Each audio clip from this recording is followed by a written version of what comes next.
How concerned should the Iowa defense be? Their back seven struggled against Rutgers, and here comes Indiana. We break it down. Plus, best bets. Todd Brommelkamp joins us today. Locked on Hawkeye.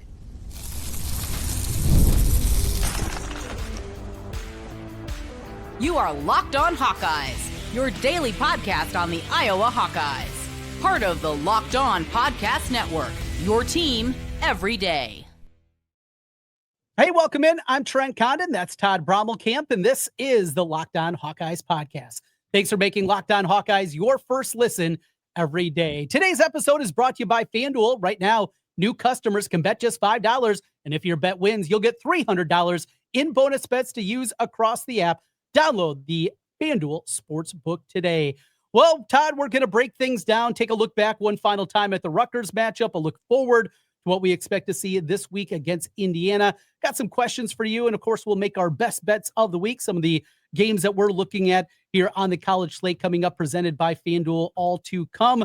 Todd, good to see you once again. Thanks for joining us. And Iowa back to Kinnick Stadium this week in a spot that we've seen a lot, and it's been an interesting week because I'm talking out of both sides of my mouth all week long, right? There is the analytical side, the number side, the betting side, the Hawkeye history side. There's just so many ways to take this game this week, and certainly a big matchup against Indiana we'll get to. How you been doing this week?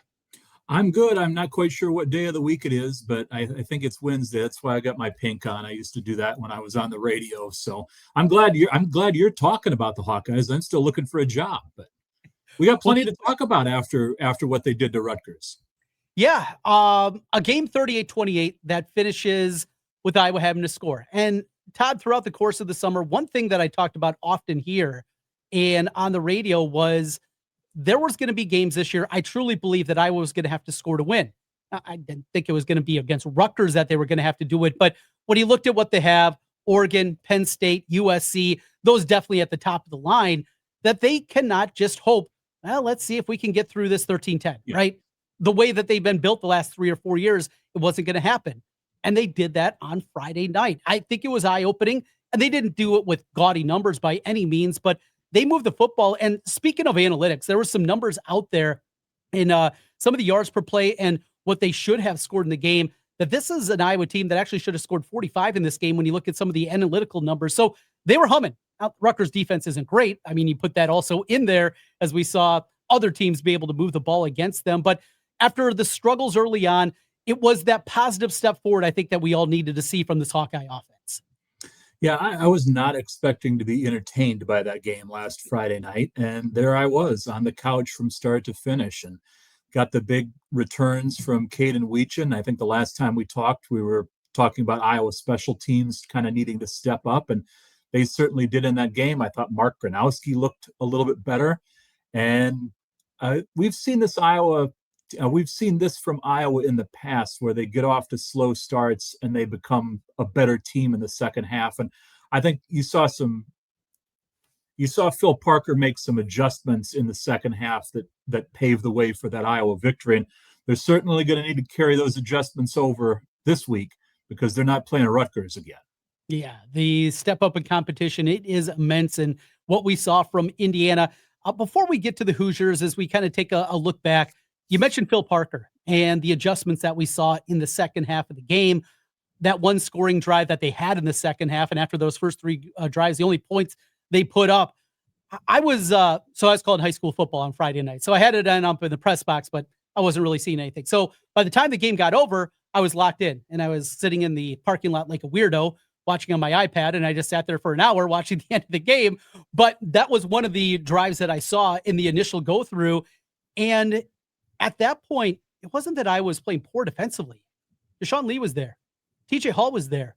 The safeties were there.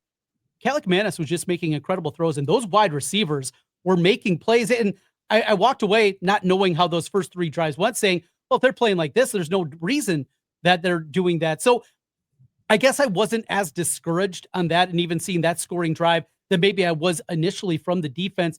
Those adjustments, though, they kind of go hand in hand because, I mean, that's a great buildup, a great kind of JV matchup with the RPO system and what they were doing, and a lot of those slants with the big receivers. That's what they're going to see this week with Indiana. Yeah, if you would have given me 10 guesses as to who who was the quarterback for Rutgers last week, and Ethan Kaliakmanis would not have been one of my 10 guesses. I thought we knew what we've seen enough of him in the past. He looked like a completely different quarterback, and he was zipping the ball in there. Their receivers were making plays, and I think it's a sign of things to come that when Iowa goes up against a quarterback that is making throws and has some confidence, that they could be in for some trouble. One of those adjustments that we saw was a whole lot more blitzing. And a big part of that was Carson Shire. He was coming in a bunch on those blitz packages and basically bringing Wampa up. He was kind of providing the coverage there and moving up from his safety spot and doing that. One of the things is both the linebackers, both him and Harrell, they've looked a step slow. And I'm not surprised by that by Harrell, big middle linebacker type. And, we've been just over the last 5 years accustomed to seeing ridiculous athletes with Jack Campbell and the range that we saw from Jay Higgins. Jaden Harrell never really was that kind of guy. He's more of your old school traditional thumper guy, right? Your front bar that's not going to beat you sideline to sideline. I have been surprised by Shire, though, because athletically, we always heard it was the injuries with him, right? That was holding him back. It was the injuries. I thought athletically it would hold up. Maybe it's just the lack of reps, but that does leave me a little bit concerned that even the guy that you thought was going to be able to move sideline to sideline, we haven't quite seen that level yet from Carson Shire. I had a friend text me around, I think it was halftime, maybe the beginning of the third quarter, that said he thought this was the worst group of linebackers Phil Parker's ever had. I don't know if I would go that far, but I mean, they leave a little bit to be desired here. And I think the optimistic Iowa fan hopes once again that this is a typical Kirk Ferentz team that is getting better incrementally with each passing week. And maybe some of these problems will be solved by the time November rolls around. Problem is right now it's not even October yet, and there's still a lot of football left to be played. And they got to solve some of those issues and get up to speed pretty quickly, because the Indianas, the Oregons, those offenses are going to be able to take way more advantage. And we saw Rutgers move the ball pretty well. But I am not ready to write that group off just yet. But you're absolutely right. There's a little bit of reason to be concerned, in my opinion. And you kind of couple it with the three young linebackers, the redshirt freshmen that we heard so much about. Preston Reese, he was on Bruce Feldman's freak list before the season began. Buffington, all these Eastern Iowa guys, the three over there from that area, that little triangle around Iowa City. And let's say it does go poorly, this week against Indiana. We again see those linebackers become a problem. You do wonder, with a bye week then in front of them before the matchup against Wisconsin, if that is the time. It's time to take the training wheels off. And maybe if these guys do have a little bit more athleticism, learning on the job, you go back to now James Morris, it was because of injury. He was thrust in there and he wasn't ready. I mean, you could see that right away. And the guy that he built him up to, Christian Kirksey, struggled early in his career, turned into Anthony Hitchens coming over for running back and what he turned into. We've seen this before, but just in the back of my mind, that's kind of been a thought here. If we see that, if the linebackers really struggle again, if it's time to get those young guys out there a little more. Yeah, I mean, one thing that Kirk Ferentz has shown in the last decade or so is that he's way more open to kind of shuffling the deck and making some changes than he may have been in the past. And you're right, getting ready to go into a bye week is usually an opportunity where maybe they take a look at some of those positions. So I don't want to say that there's guys that are fighting for their jobs this week. It's a tough enough task to slow down Indiana as it is. But it's going to be incumbent on those guys to make some progress and make some plays this weekend in order to maybe hang on to their job. I don't necessarily think the leash is all that long at this point, given some of the things that we saw, especially in that first half in Piscataway. Todd Brommelkamp joining us today on Locked On Hawkeyes. We'll continue here, and let's take a look forward. This Indiana team looked as good as maybe anybody in the country a week ago with that win against Illinois. How difficult is this spot going to be for the Hawkeyes, or are we setting up for another Kirk Ferentz special? We'll talk about that as we continue Locked On Hawkeyes.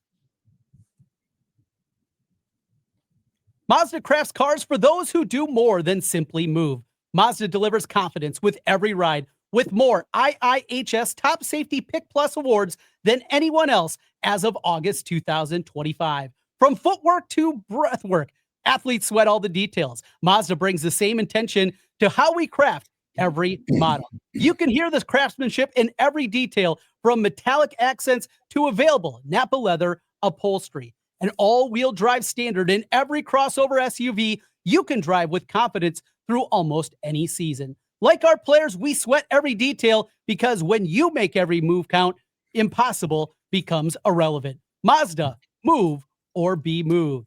Today's episode of Locked On Hawkeyes is also brought to you by Monarch Money. Most people can't name all their financial accounts or even what they're worth, whether it's 401ks, properties, or investments. And when you don't have the full picture, you can end up leaving money on the table. That's why there's Monarch Money. It's an all-in-one personal finance tool that brings your entire financial life together in one clean, easy-to-use interface on your laptop or your phone. Monarch is built for people with busy lives. If you put off organizing your finances, Monarch is for you. Monarch does the heavy lifting for you. You can link all your accounts in minutes, see clear data visuals, get smart on your spending, and finally feel in control of your money without ever having to touch a spreadsheet. I love using Monarch Money as a small business owner. It's something that has helped our finances, both for myself and my business, but also for our family. And maximizing investments, increasing savings, all helped out with Monarch Money. Don't let financial opportunities slip through the cracks.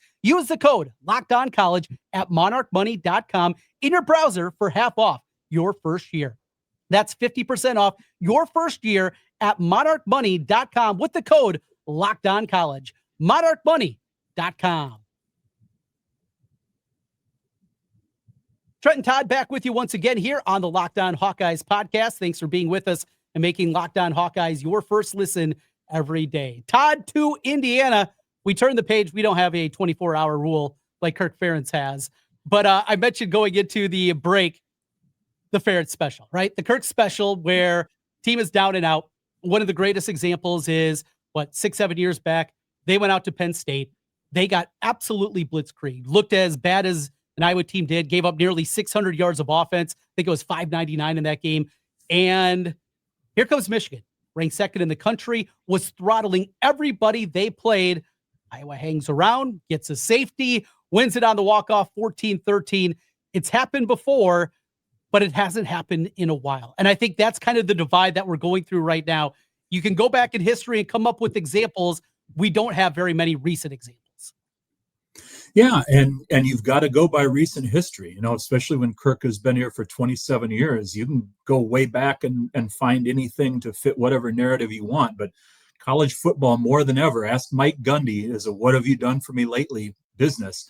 And the Hawkeyes have not had a great deal of success against ranked teams like the one that's coming to Kinnick Stadium this weekend. So, again, this is one of my big questions about the Big Ten at the beginning of the season was, would Indiana be able to come back for an encore? And I doubted Curt Cignetti, and I feel like an idiot for doing so because all the guy does is win. I have Google right in front of me. I should have known that. But your number two, they look even better to me in your number two than they did last season. They do. And you start at the quarterback position with Mendoza. I love the pickup coming into the year. That's one thing I talked about in the summer. I thought they made an upgrade there. I just didn't think it was going to translate in every different piece of it. Now, I do want to throw this one thing out there. So I watched last night 2 of the kind of condensed version of the games on YouTube. Their opener against Old Dominion, where they won 27-14. They gave up a touchdown right away. Running quarterback ran for like 80 yards for a score and gave up one late. But I wasn't overly impressed. And even the domination of Kennesaw State, I guess there were a few more warts than I anticipated. This team, they're good. They're really good. And it's not to say that Indiana's not, because they are. However, there was a little bit more there that led me to say, you know what? This can be one of these games where Iowa hangs around. But again, it can't be 14-13 like against Michigan. It can't be 6-4 against Penn State. This has to be a different type of game. Iowa, I think they can move the ball well enough to get it done. And once again, they're probably going to have to win special teams. I think this game is going to be won or lost in the first half. If they come out and play the way that they did against Rutgers, against this Indiana team, they're probably not going to win the game. We're conveniently leaving out what Indiana did to Illinois last weekend. Now, I don't think that Illinois was a top 10 team nationally, but I think they were a top 25 team, and Indiana completely, as Curt Cignetti said on Monday or Tuesday, whenever his weekly news conference was, they broke their will. I mean, you got this guy out there talking like Ivan Drago coming to Iowa City, and they ran for 312 yards. They held Illinois to two rushing yards on 20 carries, 7 sacks. This is a complete Indiana football. This is unlike any Indiana football team anyone has ever seen. They are playing at a high level. The letdown factor, Todd, as we'll get to a little bit later, you are a better like I am. Are you a subscriber to that theory? And certainly in college football, the letdown look ahead. Now they have a bye week after this one, but they have another big matchup with Oregon on tap after that. Still, do you subscribe to the theory of a letdown, and certainly after performance like that? I do, but again, I go back to Curt Cignetti. He strikes me as a coach that really will not allow for that to happen. More often than not, yeah, you see it. Teams coming off a big win have a little bit of a letdown. Iowa's, let's not forget here, they've got an extra day or two to prepare for Indiana because they finished up on Friday. But I think this is one of those spots where Indiana by far is the best team that Iowa has played so far this season, and that's no slight to Iowa State. But after watching what they did to Illinois last weekend, they left no stone unturned in that game, and they made Illinois look absolutely just downright normal. And again, I was fairly high on the Illini coming into the season, and I didn't finish that game. I wound up out by the fire pit for the second half. I was bored by it. They've got some firepower, and I think the big question is, what is Indiana going to do defensively against Iowa? Because if they put pressure on Mark Gronowski, as I said, they had 7 sacks last week against Illinois.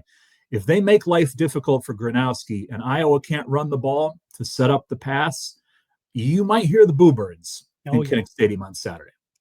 You know, you mentioned Gronowski, and I had that cringe moment listening to Kirk post game after the game on Friday night, and he said, "Oh, he ran it 13, 14 times. That feels like too much." I'm like, "No, Kirk, it's not." No, it's not. Running more. Yes, I mean, they have a big running back a big quarterback who's able to carry the ball kind of like a running back, especially down by the goal line. It's been a long time since we've seen Iowa have a quarterback that was mobile enough to be viewed as kind of a scoring threat. I think the concern there is the more you run with him, the more you expose him to injury. And I get that, but he looks to be a weapon more than just offensively throwing the football. I agree with you, Trent. It's working out well for him, whether it's designed or whether it's him kind of scrambling and making up things as he goes. Run him some more. I thought Tim Lester had one of his best called games sitting in his now, year and a half or a little less than that on the job in Iowa. Tremendous, not just play calling, right time, taking shots, doing the different things that we've all been kind of hoping for, but using the screen game a little bit more, using some misdirection. That one that they threw to, was it Boname coming back across? I thought that was just beautifully designed. Got Washington out there in space. Just doing those kind of things, I think, was incredibly important. And Tim Lester, he did not have a great game plan, I didn't think, against Iowa State. That was a good one. And this kind of goes hand in hand. Got to score points. Tim Lester's got to be at the top of his game as well Saturday afternoon. Everybody's got to be at the top of their game, but absolutely, if this turns into a shootout, Iowa's going to have to score to keep up with Indiana. I know that sounds pretty cliche, but they're going to need to put some points on the board, because I can't imagine this Indiana team is going to come into Kinnick Stadium and suddenly forget how to score. And this is a 2:30 kickoff. It's not a 6 o'clock game. It's not a true night game at Kinnick Stadium. So that advantage that Iowa might have is kind of out the window here. I think Tim Lester has sort of gradually gained the confidence of Kirk Ferentz game by game. I agree with you. I did not think the Iowa State game plan lended itself well to winning that football game, but I came away very impressed with a lot of the things that I saw on Friday in Piscataway, and still want to see a little bit more of that slow mesh. I don't know whether we'll see that this week, maybe against teams like Indiana and Oregon, where they know that they need to break into the bag of tricks a little bit more. But I thought the early returns on that were pretty promising, and we'll see what Tim Lester dials up this weekend, because again, if Indiana does pressure-wise what they did to Illinois, and they make life uncomfortable for Mark Gronowski, and you start seeing some of those throws get spiked into the ground or 2 or 3 feet off the mark, again, it could be an ugly day on Saturday. One final thing on this game that I haven't talked about much yet is this. Indiana's going on the road. And I just took a look back a year ago at Indiana and the schedule. They opened up their first road game of the season was out to UCLA. And I think that was an eye-opener for a lot of people as they absolutely ran them out of the building. But we know the Rose Bowl is not exactly a very difficult venue for visiting teams. There are other road games. At Northwestern, they went to Michigan State in November, got down 10-0 before scoring 47 straight. Still, Michigan State in a down year, end of the year, not exactly the most difficult environment. And of course, lost the game against Ohio State. Now, this group obviously has not been on the road together as they brought in more transfers this season. First road game of the year. We talked about that with Iowa leading into the Iowa State game. And Kinnick is going to be charged up. I think maybe the advantage there has been understated a little bit. We know what a difficult environment can be, coupled with just Indiana and Cignetti. They haven't seen many environments quite like this.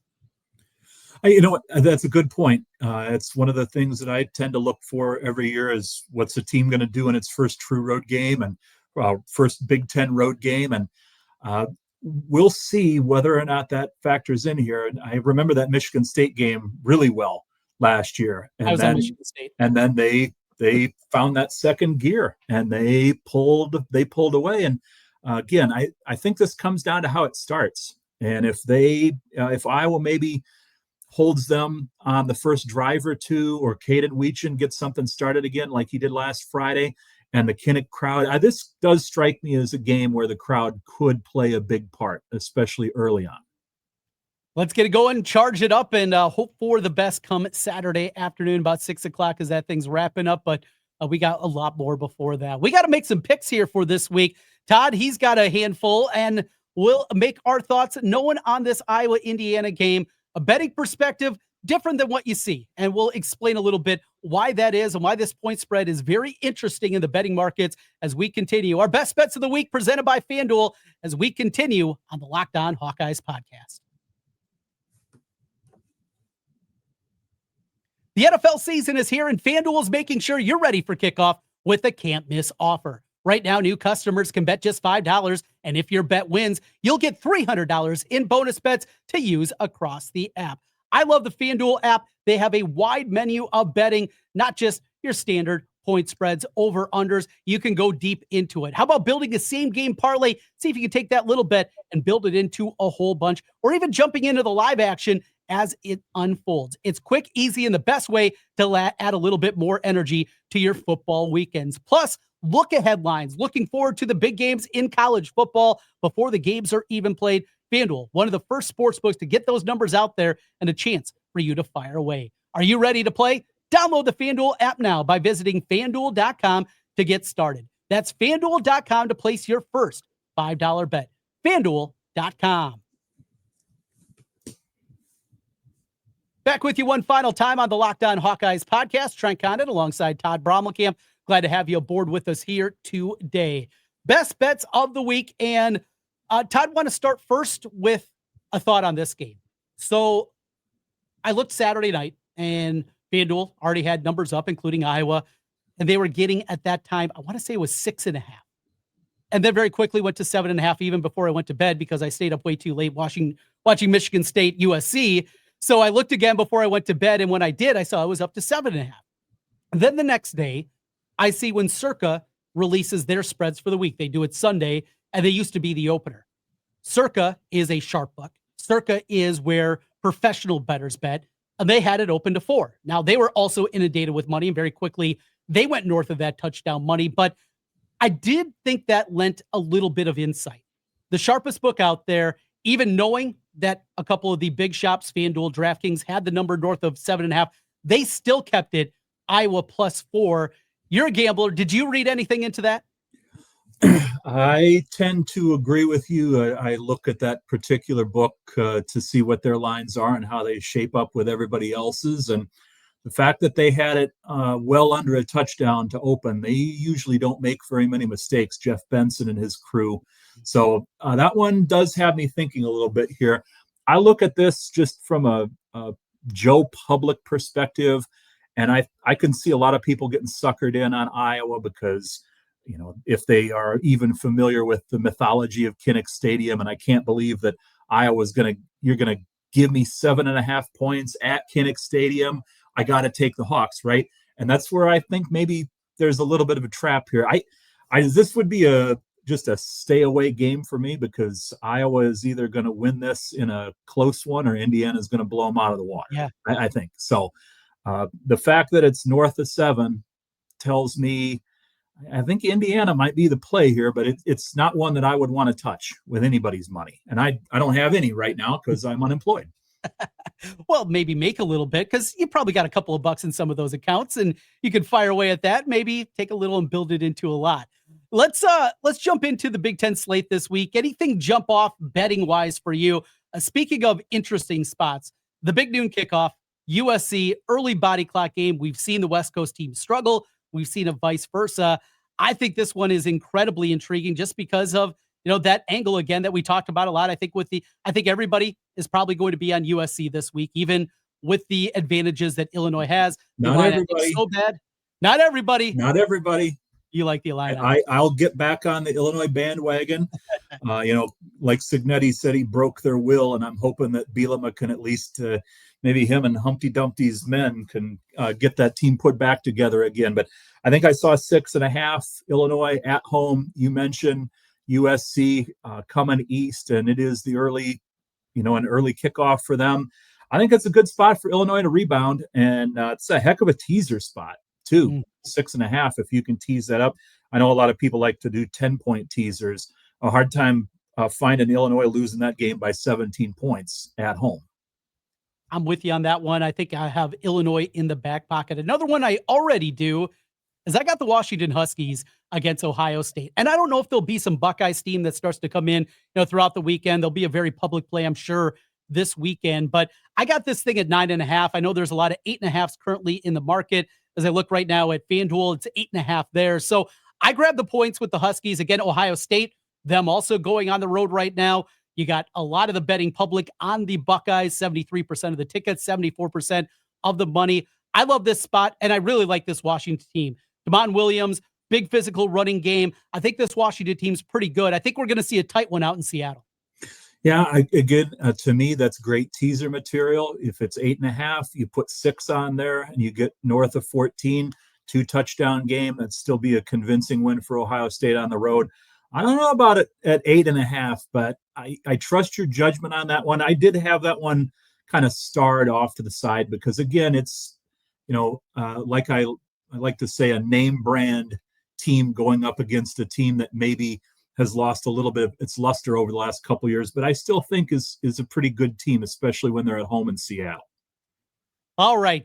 Bet of the week. My favorite bet, the one that I circled first and I fired at right away. And I know I'm going to be on the public side, which I hate doing, but I just can't see anything. I've been incredibly impressed by Kansas. The Jayhawks, even in that loss to Missouri, had the big lead and let it slip away. Cincinnati struggled in game number 1 against Nebraska to throw the football.